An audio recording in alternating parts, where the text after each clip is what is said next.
अस्सलाम वालेकुम एवरीवन। हदीस पाक में ये बात है कि जो अरफात का दिन होता है उस दिन का रोज़ा रखना बहुत बहुत मुबारक है, क्योंकि उस दिन रोज़ा रखने से अल्लाह पाक हमारे आने वाला जो एक साल है उसका और जो गुजर चुका है एक साल उसके 2 साल के पूरे सगीरा गुनाह माफ़ करते, जो हमारी छोटी मोटी गुनाहें हमसे हो जाती है। तो मैंने सोचा ये मैं स्टोरी बना के अभी डाल दूं, बिकॉज मैंने वीडियो नहीं बनाया और मैं नहीं चाहती थी कि कोई ये रोज़ा मिस करे।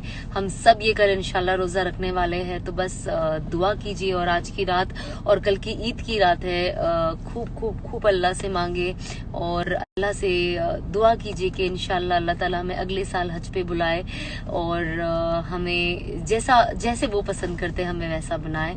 बस दुआओं में हम सबको याद रखिएगा, पूरी उम्मत को याद रखे, पूरी दुनिया को याद रखे और जो हालात है उसके लिए दुआ करें। अस्सलाम वालेकुम।